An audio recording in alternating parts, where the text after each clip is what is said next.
దేవుని నామమునకు మహిమ కలుగునుగాక. ప్రభుని మనం స్తుతించుదాం. హల్లెలూయా, హల్లెలూయా. ప్రభు సన్నిధిలో చక్కని సమయాన్ని మనం కలిగి ఉంటున్నాం. దేవుని వాక్యములో నుండి రోమీలకు రాసిన పత్రిక 12వ అధ్యాయము, రోమా పత్రిక 12వ అధ్యాయము 13వ వచనాన్ని మనం ధ్యానం చేశాం. 14వ వచనాన్ని మనం చదువుకున్నట్లయితే, మిమ్మును హింసించు వారిని దీవించుడి, దీవించుడి గాని శపింపవద్దు అనే మాటను గురించి రోమా పత్రిక 12వ అధ్యాయము 14వ వచనములో మనకు కనబడుతుంది. అలాగే సంతోషించు వారితో సంతోషించుడని, ఏడ్చు వారితో ఏడువుడు అని, ఒకరితో ఒకడు మనస్సు కలిసి ఉండుడని, హెచ్చువాటి యందు మనసుంచక తగ్గువాటి యందు ఆసక్తులై ఉండుడి అని, ఇటువంటి అనేకమైన విషయాలు ఇక్కడ చెప్పడాన్ని మనం చూస్తున్నాం.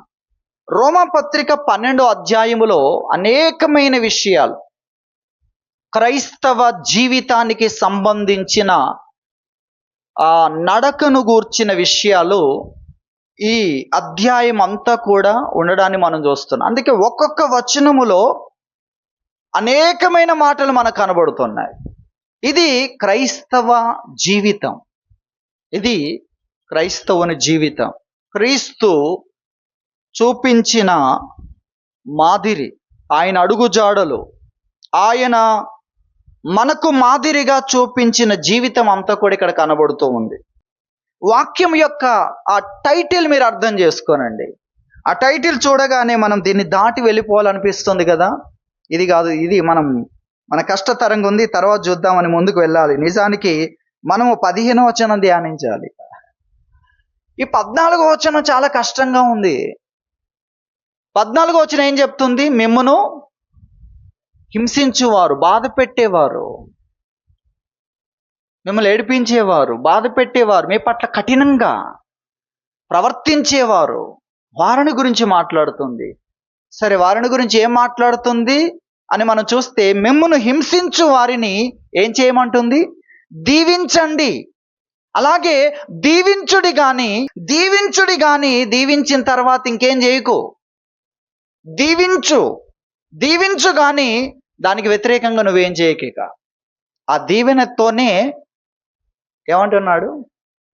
ముగించు. నీ యొక్క మాటల యొక్క ఆ వేగాన్ని అక్కడే ఆపేయక, దీవెనల దగ్గరే ఆపు. దీవెనలతో పాటుగా ఇంకేదో చెయ్యాలి, ఇంకేదో చేస్తే నాకు సంతృప్తి కలుగుతుంది అని కాకుండా, నీవు దీవించు కానీ శపించవద్దు. ఇది దేవుని వాక్యం మనకు తెలియజేస్తున్న విషయం. ఎన్ని రీతులుగా చూసినా బైబిల్ అంతట్లో ఈ మాటలు మనకు కనబడతాయి. ఇక్కడ రోమా పత్రిక 12వ అధ్యాయం 14వ వచనం మనం చూస్తున్నాం. మిమ్మును హింసించు వారిని దీవించుడి కానీ శపించవద్దు. మన వైఖరి గురించి మనం ఆలోచిద్దాం. మనం ఎక్కడ పెరుగుతున్నాం, ఏ వాతావరణంలో పెరుగుతున్నాం, ఎంతవరకు పెరిగాం, ఈ విషయాలను ఒకసారి మీరు ఆలోచించండి. మనం చెప్పే సంగతిని అర్థం చేసుకోవడానికి ప్రయత్నించిన వ్యక్తులు ఎదురుగా ఉన్నారనుకోండి, ఎవరో కాదు, కుటుంబ సభ్యులే, మన నుండి వెంటనే నిరసన గలం వస్తుంది. మనకంటే కొంచెం సమాన వయస్కులైనా తక్కువ వయసు గలవారైనా వెంటనే మనలో నుండి ఏమొస్తాయండి? వారిని గురించిన నిరసన, వారిని ఓర్చుకోలేని స్థితి. వారు అర్థం చేసుకోవడానికి ప్రయత్నించాలి, వారికి అర్థం చేసుకునే శక్తి ఉంది, కానీ దాన్ని వారు వినియోగించలేకపోవడాన్ని బట్టి మనలో ఒక అసహనం, దాన్ని వ్యక్తపరచడానికి కొన్ని పదాలు. మీకు అర్థమైంది కదా? మనల్ని ప్రేమించే వారి పట్ల, మన క్షేమాన్ని కోరుకునే వారి పట్ల మన సహనమే తగ్గిపోతుంది. వెంటనే వారి పట్ల, వారు జ్ఞానము లేనివారు, తెలివి లేనివారు, నీకు ఆలోచన లేదు, తెలివి లేదు, చూసారా, వారేం మనల్ని గాయపరచలేదు, వారేం మనల్ని బాధ పెట్టలేదు, వారు ఏమి మనల్ని ఒక మాట అనలేదు, వారు ఇంకా వినాలనుకుంటున్నారు, వారేం మన మాటలు ఇక ఆపేసేయి అని మన మీద ఏమి దాడి చేయలేదు, లేదా మనల్ని బాధ పెట్టలేదు. అయినా సరే మనలో ఒక నిరసన, మనలో వారిని బాధించుట కొరకు వారి యొక్క వ్యక్తిత్వాన్ని కానీ, గౌరవాన్ని కానీ, వారికి ఉన్న సంతోషాన్ని కానీ తగ్గించే ఏదో ఒక నిరసన. దేనికి? మనం చెప్పేది వారు అర్థం చేసుకోలేదు గనక మనం 2 సార్లు చెప్పాల్సి వస్తుంది, 3 సార్లు చెప్పాల్సి వస్తుంది. ఒకవేళ 3 సార్లు చెప్పిన వారికి అర్థం కాలేదు, ఇక నీకు అర్థం కాదు పో.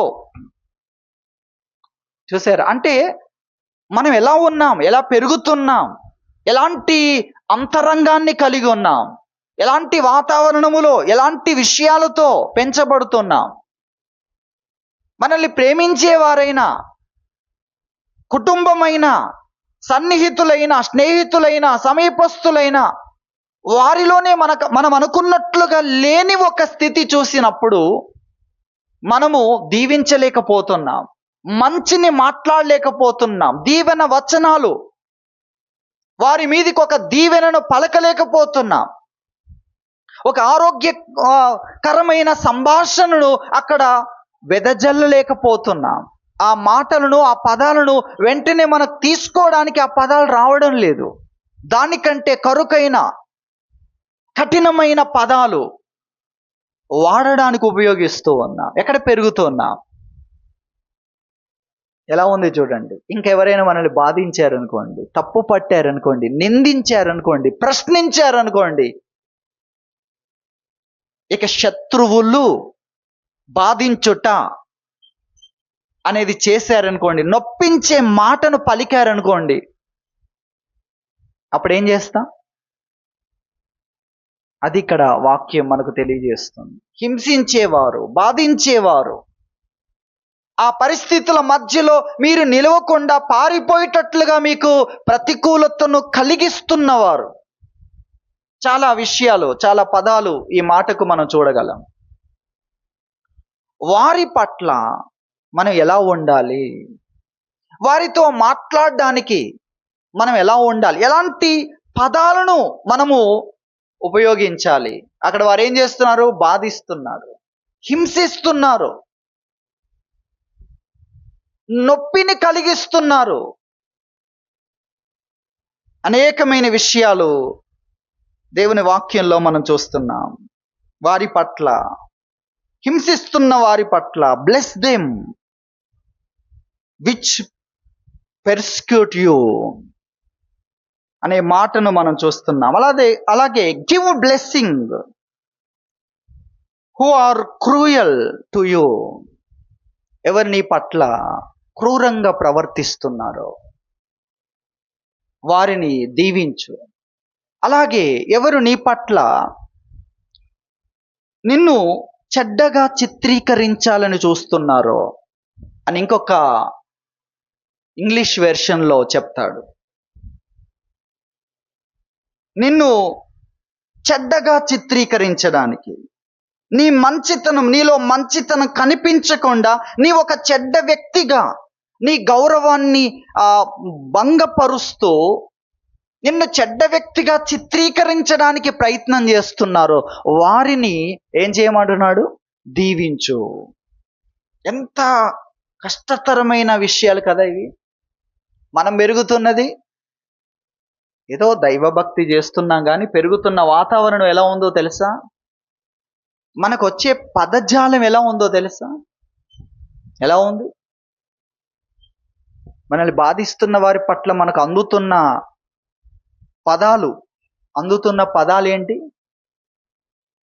మన శత్రువుల పట్ల మనకు అందుతున్న పదాలేంటి?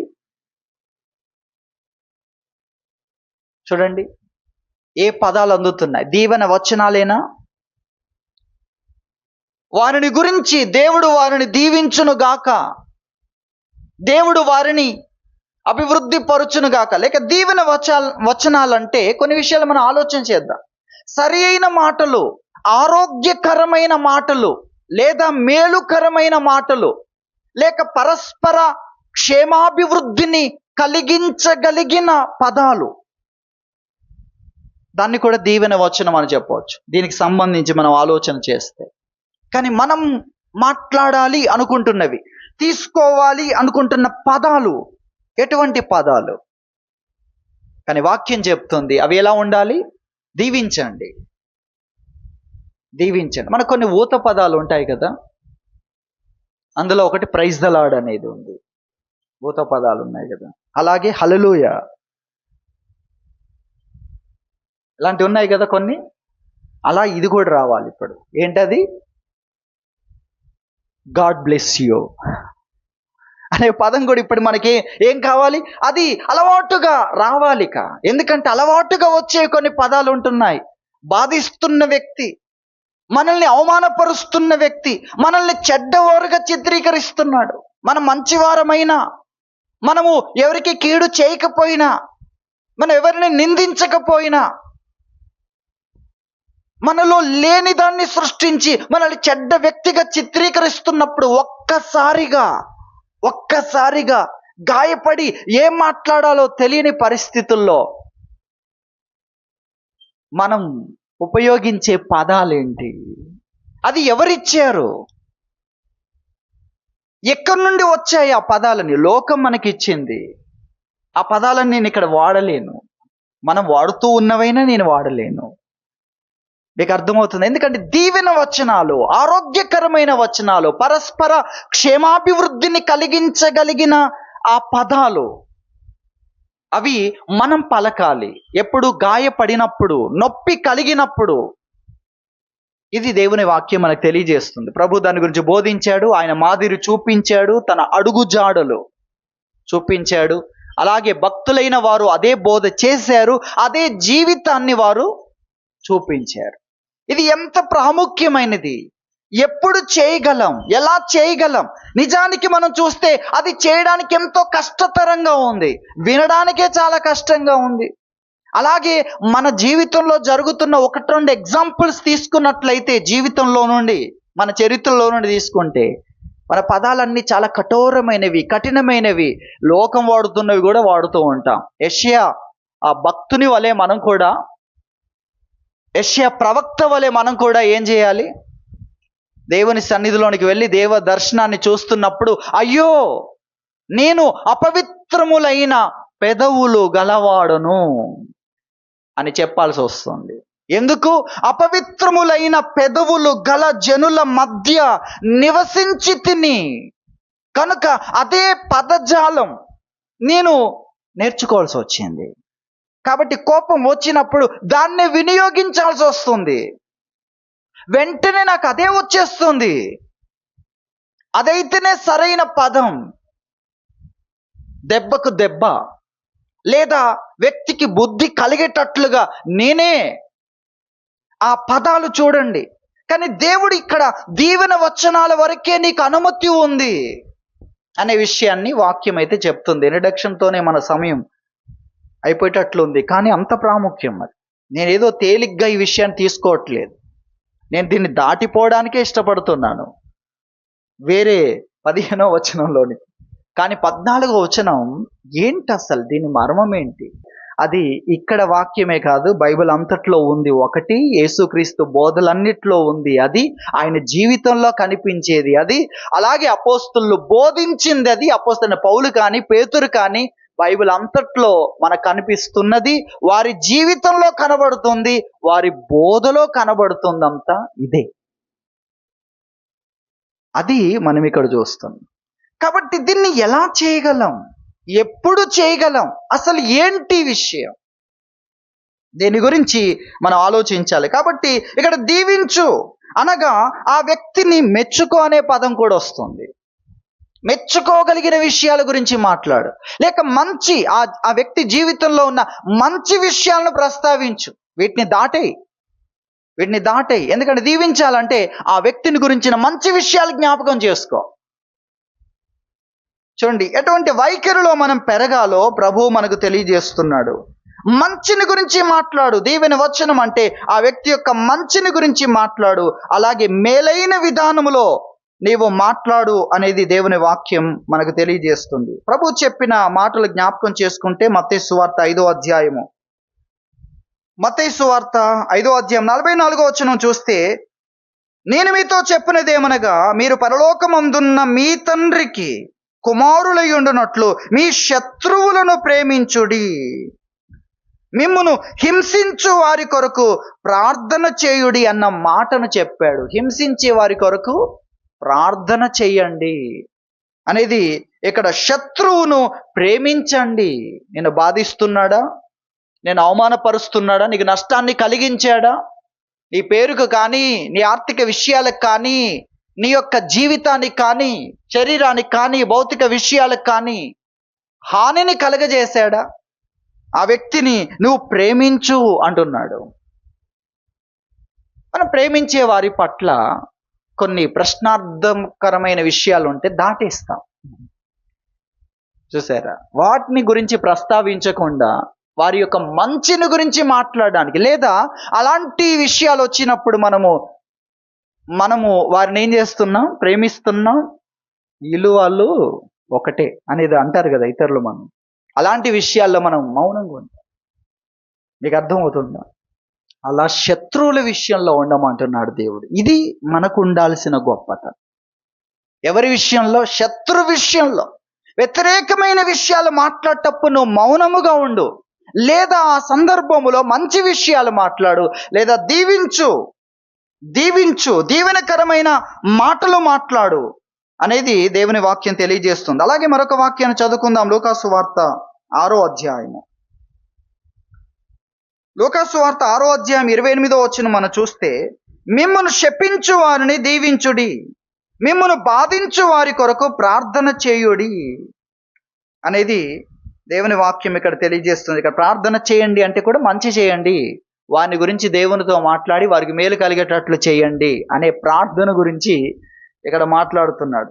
కాబట్టి ఇక్కడ చెప్తున్నాడు, శపించినా కూడా నువ్వు దీవించు, అలాగే పైనుండి శత్రువులను ప్రేమించు, ద్వేషించే వారికి మేలు చేయి, శపించే వారిని దీవించు, బాధించే వారి కొరకు ప్రార్థన చెయ్యి అనే గొప్ప మాటలు ప్రభువు తన శిష్యులతో, వినుచున్న మీతో నేను చెప్పినదేమనగాని ప్రభు మాట్లాడడాని గురించి దేవుని వాక్యంలో మనం చూస్తున్నాం. రోమపత్రిక 12వ అధ్యాయంలో 21లో కూడా ఒక మాట జ్ఞాపకం చేసుకుంటే, కీడు వలన జయింపబడక మేలు చేత కీడును జయించుము అనే మాట కూడా చెప్పాడు. ఇది కూడా చాలా లోతైంది. అయితే ఇందులో అనేకమైన విషయాలు ఉన్నాయి. ఈ ఒక్క సందర్భానికి మనం గుర్తు చేసుకుంటున్నాం. కీడు వలన జయింపబడక మేలు చేత కీడును జయించు. కీడు ద్వారా నీవు ప్రభావితం కావద్దు, కీడు ద్వారా నీవు నడిపించబడకూడదు అనే మాటను ప్రభు ఇక్కడ వాక్యంలో తెలియజేస్తున్నాడు. కీడు చేత నీవు ఆపరేట్ చేయబడొద్దు, కీడు చేత నడిపించబడకూడదు, మేలు చేత నీవు ప్రభావితం కావాలి, మేలు చేత నడిపించబడాలి, మేలు చేత నువ్వు మాట్లాడాలి అనేది కూడా ఇక్కడ దేవుని వాక్యము మనకు తెలియజేస్తున్న అద్భుతమైన సంగతిని గురించి వాక్యంలో మనం చూస్తున్నాం. అలాగే దేవుని వాక్యంలో నుండి అనేకమైన విషయాలు నా ముందు ఉన్నాయి. అయితే మనం త్వరగా ముగింపులోనికి వెళ్ళాలి గనక ప్రభువు యొక్క అడుగుజాడలను గురించి కూడా మనం జ్ఞాపకం చేసుకుందాం. ప్రభు చూపించిన మాదిరి సిలువలో ఆయన మొదటి మాట ఏం చెప్పాడు? తండ్రి, వీరేమి చేయుచున్నారో వీరు ఎరుగరు గనుక వీరిని క్షమించుము. ఎటువంటి అద్భుతమైన మాట ప్రభు మాట్లాడు. పేతురు కూడా తన పత్రికలో ఈ విషయాన్ని గురించి తెలియజేస్తున్నాడు. పేతురు రాసిన మొదటి పత్రిక 2వ అధ్యాయము 21 నుండి మనం చూస్తే 19వ వచనం నుండి కూడా ఈ మాటలు చెప్తూ 21లో క్రీస్తు కూడా ఎగ్జాంపుల్ తెలియజేస్తున్నాడు. క్రీస్తు కూడా మీ కొరకు బాధపడి మీరు తన అడుగుజాడలి యందు నడుచుకున్నట్లు మీకు మాదిరి ఉంచిపోయెను. ఆయన పాపం చేయలేదు, ఆయన నోటను ఏ కపటమును కనబడలేదు, ఆయన దూషింపబడియు బదులు దూషింపలేదు, ఆయన శ్రమ పెట్టబడియు బెదిరింపక న్యాయముగా తీర్పు తీర్చు దేవునికి తన్ను తాను అప్పగించుకొనెను. శ్రమ పెట్టబడి కూడా ఆయన బెదిరించలేదు. క్రీస్తు కూడా మీ కొరకు బాధపడ్డాడు. మీరు తన అడుగు జాడలి యందు నడుచుకొనున్నట్లు మీకు మాదిరి ఉంచిపోయెను. ప్రభువు అడుగు జాడలున్నాయి, ఇదిగో ఇలాగే మీరు నడవాలి, ఈ మార్గములోనే మీరు నడవాలి. అడుగు జాడలు అనగా మనం ఏం మాట్లాడాలి, ఎలా ప్రవర్తించాలి, ఎలాంటి నిర్ణయాలు తీసుకోవాలి, మన సంభాషణ ఏ విధంగా ఉండాలి అనే దానికి ఆయన మాదిరి ఉంచాడు. ఈ లోకములో మాదిరి ఉంచాడు. ఎందుకంటే మన శిష్యులం, ఆయన వెంబడించే వారం, ఆయన అనుసరించే వారం. ఎన్ని దారులు మనకు కనబడుతున్నా నిత్య జీవానికి ఆయన మాత్రమే ఏకైక మార్గం. ఆయన మార్గంలోనే నిత్య జీవాన్ని కనుగొంటా. వేరే మార్గాల్లో నువ్వు సంతోషపడవచ్చు, దుఃఖం కలగవచ్చు. ఏం జరిగినా అది నాశనంలో వెళ్ళి పడతావు. అది ఆయన మార్గంలోనే, ఆయన అడుగుజాడల్లో నడిచినప్పుడే మనం నిత్య జీవాన్ని, అలాగే ప్రభు ద్వారా మనకు కలిగే ఆ ఘనతను, ఆ వైభవాన్ని, ఆ యొక్క నిరంతరం ఉండే వైభవాన్ని మనం కనుగొంటామనేది దేవుని వాక్యం మనకు తెలియజేస్తున్న సత్యం. అలాగే స్టెఫెను జీవితం కూడా అపోస్తుల కార్యం 7వ అధ్యాయం 60వ వచనంలో మనం చూస్తే, ప్రభువా వారి మీద ఈ పాపము మోపకు, వీరి మీద ఈ పాపం మోపకు. ఎవరు వారు? హింసిస్తున్నారు, రాళ్లతో కొట్టి చంపుతున్నారు. ఆ దృశ్యం ఎప్పుడైనా ఆలోచించారా? ఆ రాళ్ల మధ్యలో ఆయన మోకరించింది, ఆ రాళ్ల కుప్పలో వారు ఈయన కొట్టిన ఆ యొక్క రాళ్ల కుప్పలో ఈయన మోకాళ్ళన్నీ కూడా పగిలిపోయి రక్తసిక్తమైన మోకాళ్ళతో ఆ కరుకు రాళ్లల్లో మోకరించి ఆయన చేస్తున్న ప్రార్థన. అత్యంత భయంకరమైన మరణాన్ని పొందుతూ కూడా ఆయన చేస్తుంది ఏంటి? వీరి మీద ఈ యొక్క పాపాన్ని మోపకు. ఎంత అద్భుతమైన విషయం చూడండి. ఎందుకు? వారిని ఏదో ప్రభావితం చేసింది. క్రీస్తు యొక్క అడుగుజాడలు, ఆయన జీవితం, ఆయన అనుసరించాలి అనేది ఆ విధంగా ప్రభావితం చేసింది. ఆయన యొక్క ముఖ దర్శనం అలా ప్రభావితం చేసిందని కూడా చెప్పవచ్చు. తర్వాత అపోస్తలుడైన పౌలు ఈ విషయాన్ని బోధిస్తున్నాడు. ఆయన కూడా తన జీవితంలో చూపించాడు. కొరింథీయులకు రాసిన మొదటి పత్రిక 4వ అధ్యాయములో 11వ వచనం నుండి మనం చూస్తే, వీరు స్వహస్తములతో పనిచేసి కష్టపడుతున్న, లోకం నిందిస్తున్న, వీరు దీవిస్తున్నారు. హింసిస్తున్న లోకము వీరు అయితే ఓర్చుకుంటున్నారు. వారు బోధించడం మాత్రమే కాదు, ఆ మాదిరి కనపరిచారనే విషయాన్ని మనం చూస్తున్నాం. ఇక మనం ముగింపులోనికి రావాలి. ముగింపులోనికి రావాలి అంటే మనం ఒక 2 విషయాలు నేను మీకు గుర్తు చేయడానికి ఇష్టపడుతున్నాను ఇక్కడ. అందులో మొదటి విషయం ఏంటంటే, మనం గ్రహించాల్సిన విషయాల్లో మనకు అర్థమైంది దేవుని సందేశం ఏంటో, అలాగే భక్తులైన వారందరూ కూడా ఇచ్చిన సందేశం ఏంటో, ప్రభువు యొక్క అడుగుజాడలు ఏంటో, ఆయన చూపించిన మాదిరి ఏంటో, ఇదంతా కూడా మనకు అర్థమవుతుంది. అయితే ఇక్కడ మనం గ్రహించాల్సిన 2 విషయాలు మనం జ్ఞాపకం చేసుకొని ముగించుకుందాం. మొదటి విషయం ఏంటంటే, ఒక వాక్యాన్ని చదువుకుందాం. కీర్తనల గ్రంథము 109వ కీర్తన 109వ కీర్తన 16-17 వచనాలు చదువుకుందాం. 109వ కీర్తనలో 16 నుండి చూస్తే, ఏలయనగా కృప చూపవలెను అన్న మాట మరచి శ్రమనొందిన వానిని, దరిద్రుణ్ణి, నలిగిన హృదయము గలవానిని చంపవలనని వాడతని తరిమెను. 17వ వచనం, శపించుట వానికి ప్రీతి గనుక అది వాని మీదికి వచ్చి ఉన్నది, దీవెన యందు వానికి ఇష్టం లేదు గనుక అది వానికి దూరమాయెను. ఈ 17వ వచనాన్ని మీరు గమనించండి. శపించడం వానికి ఇష్టం, ప్రీతి గనుక అది వాని మీదికి వచ్చింది. శపించడం అంటే ఎవరిని శపించడం? ఇతరులను, అందరినీ తప్పుపట్టడం, అందరి యొక్క నేరాలను ఎత్తి చూపడానికి పరుగున రావడం, తనను గురించి కాదు, ఇతరుల లోపాలు ఎత్తడానికి కానీ, ఇతరుల తప్పులు పట్టడానికి కానీ, ఇతరులకు తీర్పు తీర్చడానికి కానీ, ఇతరులను శపించడం అనేది ఇష్టం.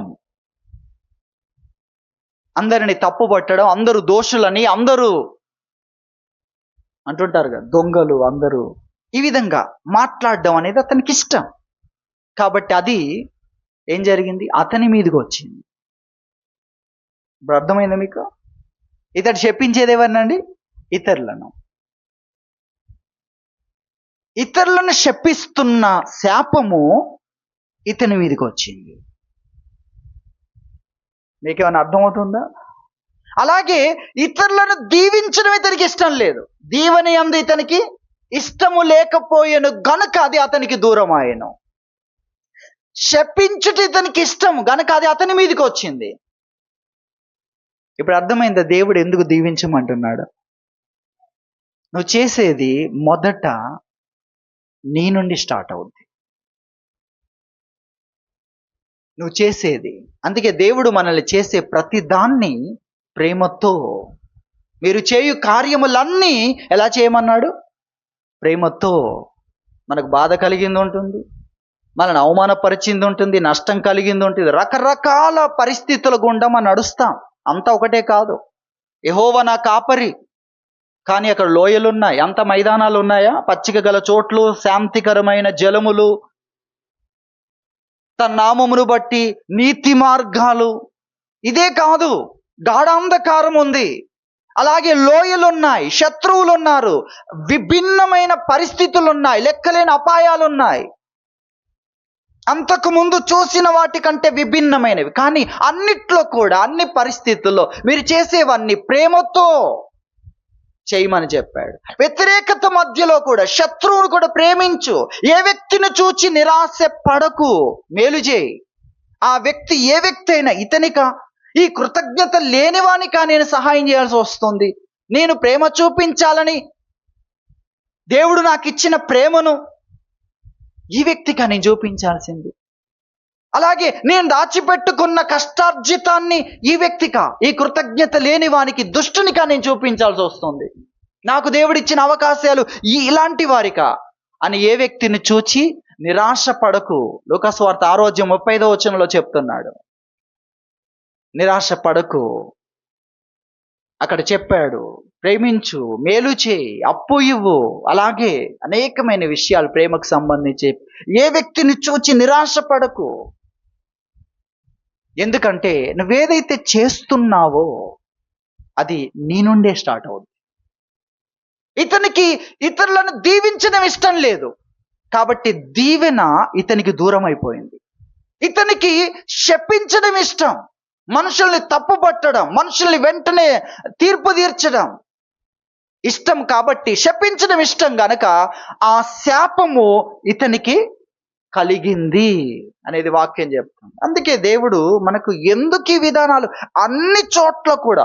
అలాగే యాకోబు పత్రికలో చెప్తాడు, 2 విషయాలు ఉన్నాయి, నీ నాలుక ద్వారా ఒక్కటే జరగాలి అన్నాడు. ఏంటి 2 విషయాలు? ఒకటి ఆశీర్వాదము, రెండోది శాపవచనం. ఈ 2 ఒక దాంట్లో ఉండవు. ఉన్నాయనుకోండి, దాని పేరేంటి? దాని పేరేంటండి? శాపము.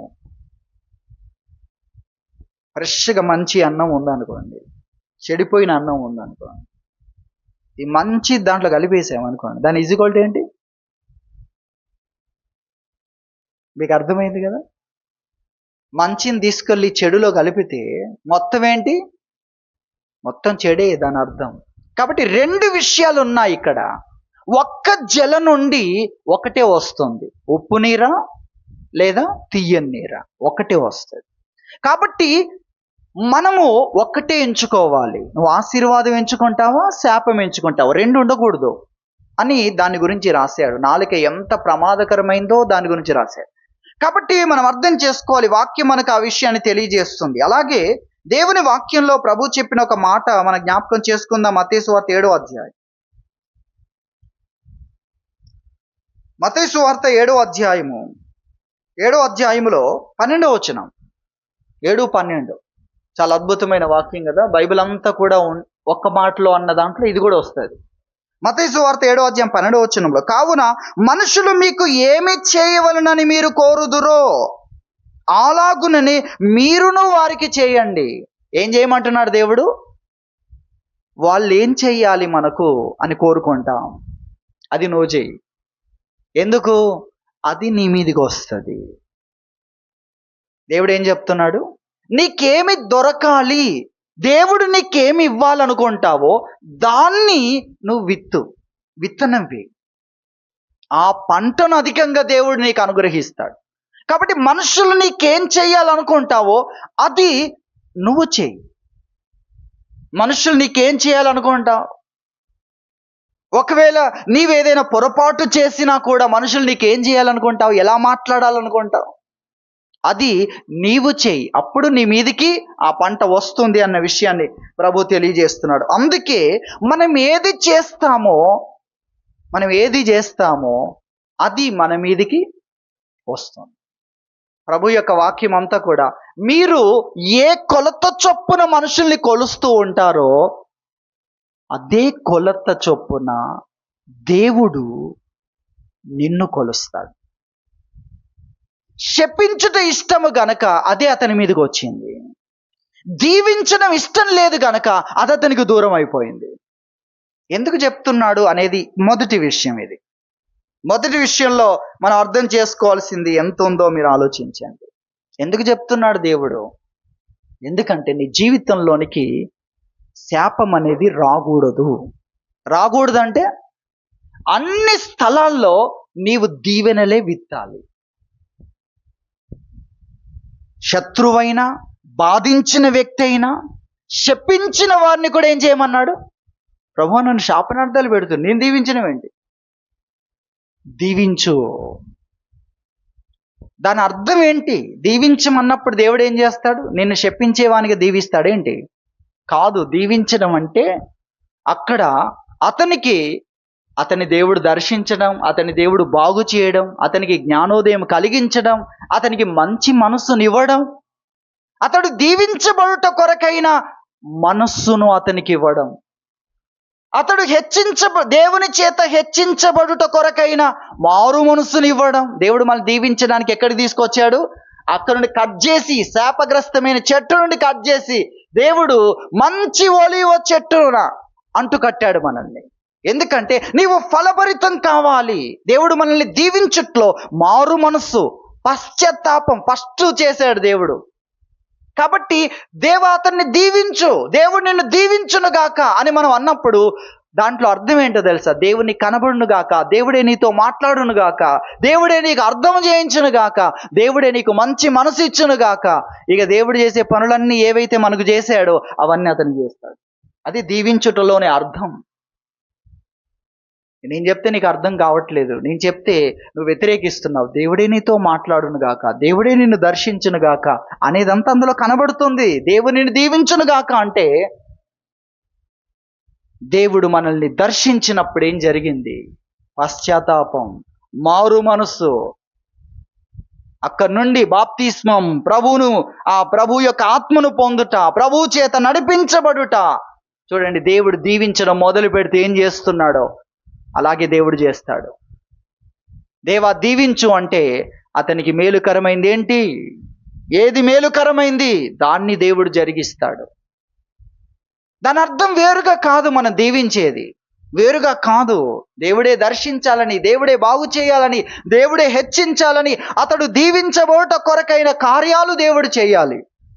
అది దీవెన వచనాలు అనేది దేవుని వాక్యం మనకు తెలియజేస్తుంది. మరొక వాక్యాన్ని చదువుకుందాం. ఈ మొదటి అంశంలో 2 విషయాలు జ్ఞాపకం చేస్తాను. చివరిగా ఈ మొదటి అంశంలో మరొక ఎగ్జాంపుల్ జ్ఞాపకం చేసుకుంటే, పేతురు తన యొక్క మొదటి పత్రికలో ఒక మాట చెప్పాడు. 3వ అధ్యాయం, పేతురు రాసిన మొదటి పత్రిక 3వ అధ్యాయం 9వ వచనం మనం చూస్తే, ఆశీర్వాదమునకు వారసులవుటకు మీరు పిలువబడితిరి. మీరు ఎందుకు పిలువబడ్డారు?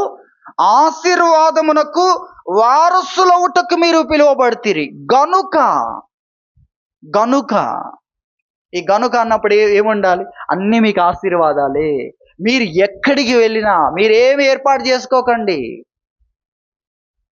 మంచి స్థలాలు, మంచివి, మంచి దినాలు, మంచి వ్యక్తులు ఏమీ లేదు. మీకే ఆశీర్వాదం ఉంది. మీరు ఎక్కడ అడుగు పెడితే అది మంచిదైపోతుంది అనేది నిజానికి ఇక్కడ చెప్తున్నాడు. గనుక ఏం చేయాలి అంటే, కీడుకు ప్రతి కీడైనను, దూషణకు ప్రతి దూషణ అయినను చేయకుండా దీవించండి. చూసారా? ఎందుకు దీవించాలి? నువ్వు ఆశీర్వాదానికి వారసుడివి, అనగా ఆశీర్వాదాల కోసమే నువ్వు పుట్టావు. కాబట్టి నీ జీవితంలో ఆశీర్వాదాలే నీకు రావాలంటే కీడుకు ఏం చేయాలి? దీవించాలి. నువ్వు కీడుకు ప్రతి కీడు చేయకూడదు, అలాగే దూషణకు ప్రతి దూషణ చేయకుండా కీడు చేసినా దీవించాలి, దూషించినా నువ్వు దీవించాలి. ఎందుకంటే నీ జీవితంలోనికి దీవెన మాత్రమే రావాలి గనుక. చూసారా ఈ సంబంధం? చూసారా? గనుక ఆశీర్వాదమునకు వారసులు కావడానికి దేవుడు నిన్ను పిలిచాడు. నీ జీవితంలో ఆశీర్వాదములు మాత్రమే ఇవ్వడానికి కొరకు దేవుడు నిన్ను పిలిచాడు. గనుక నువ్వు ఎలా ఉండాలంటే అన్ని చోట్ల ఆశీర్వాదపు విత్తనాలే నీ నుండి రావాలి. వేరేది వస్తే దేవుడు నీకు ఆ పంటనివ్వాల్సి వస్తుంది, నీ విత్తనానికి అధిక పంటనివ్వాల్సి వస్తుంది. అదేంటి ప్రభు, ఒక్క విత్తనమే కదా నేను వేసింది, దానికి 100 గింజలు ఇచ్చావేంటి? దీవెనప్పుడు అడగం, మరి శాపం అప్పుడు కూడా అదే వస్తుంది. అర్థమవుతుంది కదా? అందుకే దేవుడు చెప్తున్నాడు, ఏం చెప్తున్నాడు? కీడుకు ప్రతి కీడు చేయకుండా, దూషణకు ప్రతి దూషణ చేయకుండా నువ్వు దీవించాలి అనేది ప్రభు చెప్తున్నాడు. ఇది మొదటిగా మనం నేర్చుకుంటున్న విషయం. అందుకే మిమ్మల్ని హింసించు వారిని దీవించుడి గాని శపించవద్దు. రోమపత్రిక 12వ అధ్యాయం 14వ వచనం. ఇది దేవుని వాక్యం మనకు తెలియజేస్తున్న విషయం. ఎంత ప్రాముఖ్యమైందో చూడండి. అందుకే మనం దీవించాలి. నీవు కొలత చొప్పునే నువ్వేం చేస్తున్నావో అదే నీ మీదకి వస్తుంది. అతడు శపించడమే ఇష్టమైంది, నేను అందరినీ శపిస్తున్నాను, అది నాకు రాదు అనుకున్నాడు, అదే నీ మీదకి వచ్చింది. అతడు ఇతరులను దీవించడం ఇష్టం లేదు, అందుకే దీవెన అతని జీవితంలో రాకుండా దూరం అయిపోయింది. అందుకే దేవుడు ఎడారిలో కూడా దీవించు అని చెప్పాడు. ఎడారిలో కూడా నీకేం కావాలి? దీవెన కావాలి. వ్యతిరేకమైన పరిస్థితుల్లో కూడా దేవుడు నిన్ను దీవించడానికి నువ్వేం చేయాలి? దీవించాలి. చివరిగా రెండో విషయం నేను మీకు జ్ఞాపకం చేస్తాను. రెండవది ఏంటంటే, మనం శపించినప్పుడు ఏం జరుగుతుంది అంటే, ఆ వ్యక్తి దేవుని కృపకు దూరం అయిపోతాడు. దేవుని యొక్క ప్రేమకు, దేవుని యొక్క కృపకు, దేవుని సంకల్పానికి, దేవుడు అతని పట్ల పెట్టుకున్న ఆశలకు ఆ వ్యక్తి దూరం అయిపోతాడు. ఎందుకంటే మనం శపించాం గనక. శపించడము ద్వారా వ్యక్తికి అవకాశం లేకుండా పోతుంది. ప్రభువు ఒక చెట్టును శపించాడు. ఉదయం వచ్చి చూసేసరికి ఏమైపోయింది? వేరుతో సహా ఎండిపోయింది. దానికి అవకాశం దొరికిందా? అవకాశమే దొరకలేదు ఇక ఫలించడానికి. ఆ విషయాన్ని గురించి మనం చూస్తాం.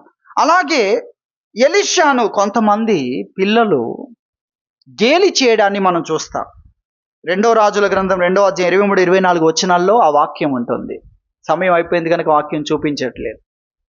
42 మంది పిల్లలు, ఒకరిద్దరు కాదు, 10 మంది కాదు. ఈ 40 మందిని ఎప్పుడు చూడం మనం. ఎక్కడైనా ఆడుకుంటుంటే 10 మంది, 5గురు అలా చూస్తుంటాం. 42 మంది పిల్లలు అక్కడ ఉన్నారు.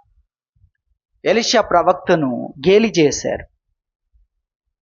ఆయన అక్కడ ఆ పిల్లలను శపించాడు. వెంటనే 2 ఎలుగుబంట్లు వచ్చి 42 మంది పిల్లల్ని చంపేస్తారు.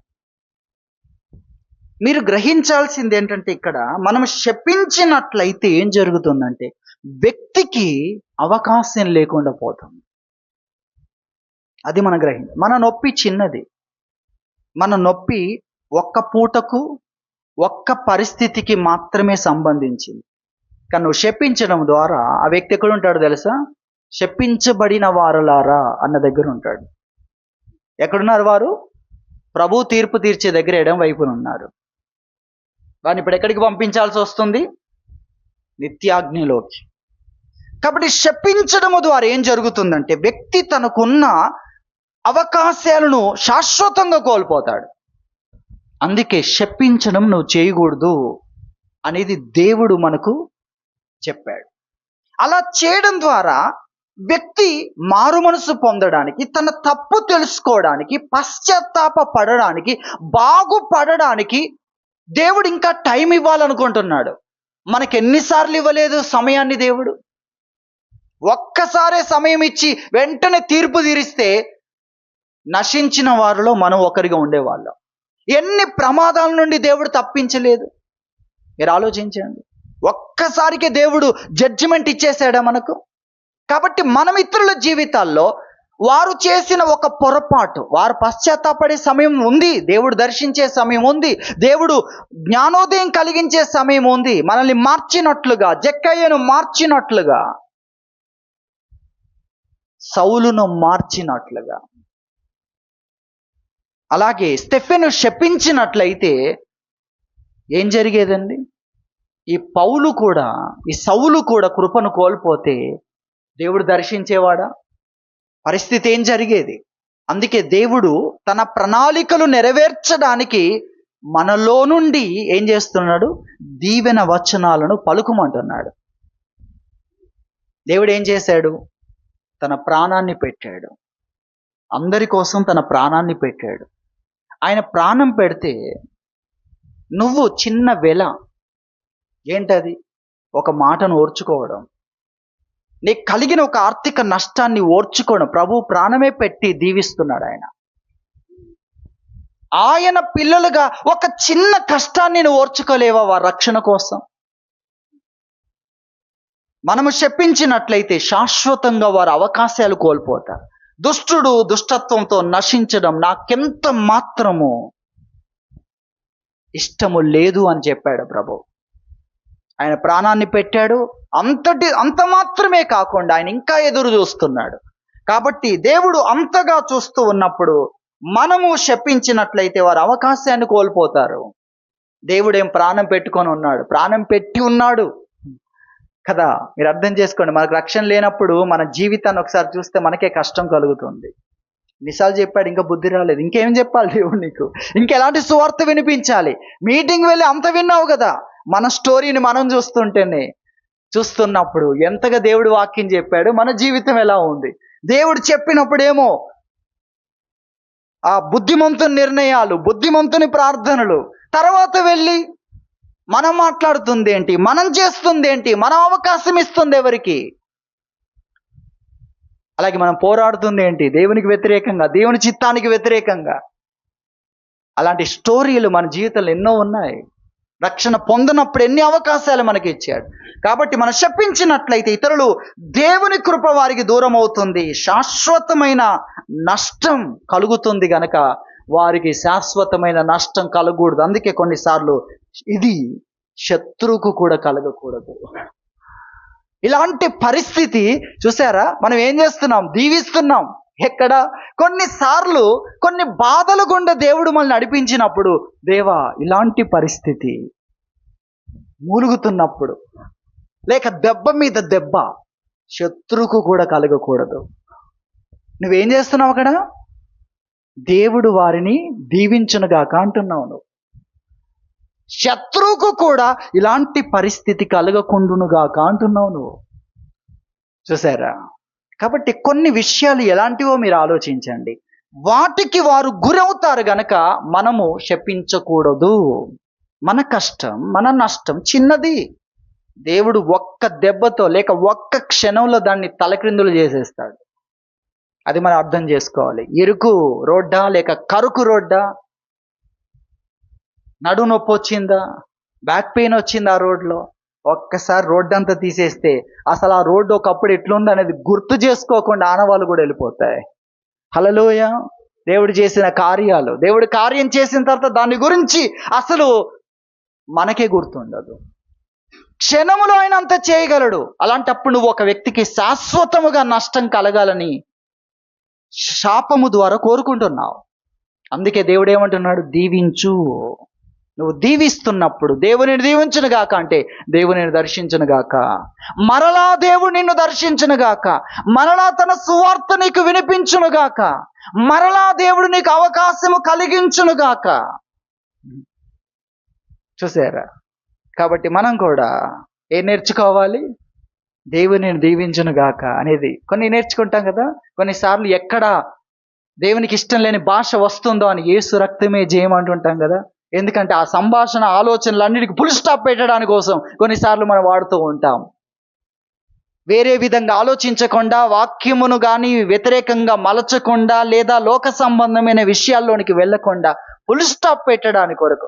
అలాంటి పదాలు మనం నేర్చుకున్నట్లే దేవుని దీవించునుగాక అనేది కూడా మనం నేర్చుకోవాలి. లేదా దీవెన వచనాలకు సంబంధించిన ఆ మేలుకరమైన పదంని, ఆ పదాలను మనం నేర్చుకోవాలి. మిమ్మల్ని హింసించు వారిని ఏం చేయమంటున్నాడు? దీవించుడి గాని ఇంకా దాన్ని మించి నువ్వేమీ చేయకూడదు. అది ప్రభు మనకు తెలియజేస్తున్నాడు. కాబట్టి 2 విషయాలు విన్నా, వాక్యం అంతట్లో ఈ విషయాలు ఉన్నాయి. భక్తులైన వారందరూ ఆ విషయాలు చెప్పారు. ప్రభువు తన అడుగుజాడలు ఉంచాడు, ఆయన మాదిరి చూపించాడు. అదే మాదిరిలో అపోస్తలులు నడిచారు, బోధించారు, జీవించారు.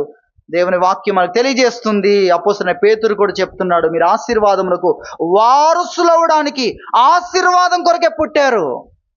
కాబట్టి మీ జీవితంలోనికి ఆశీర్వాదం మాత్రమే రావాలి అంటే ప్రతి చోట ఆశీర్వాదపు విత్తనాలు మాత్రమే మీ నుండి వెదజల్లబడాలి అనేది ఈ పేతురు రాసిన మొదటి పత్రిక 3వ అధ్యాయం 9వ వచనం చెప్తున్న వాక్యం.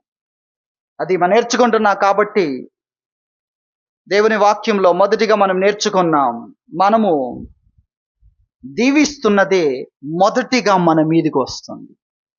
నువ్వు శపిస్తే అది మొదటిగా నీ జీవితంలో స్టార్ట్ అయ్యి తర్వాత ఇతరులోనికి వెళ్తుంది. మొదటిగా నీకున్న దేవుని కృప యొక్క అవకాశాలు దూరం చేస్తుంది.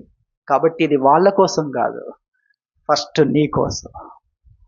ఎక్కడ? వ్యతిరేక పరిస్థితుల మధ్యలో, చీకట్లో, అంధకారములో, లోయల్లో, అపాయాల్లో, ఎడారిలో, నీకు కష్టతరంగా ఉన్న పరిస్థితుల్లో దీవెనను నువ్వు విత్తుకుంటున్నా. నీ కోసం అది మొదట. కాబట్టి అతడి సంగతి కాదు, ఫస్ట్ నా కోసం.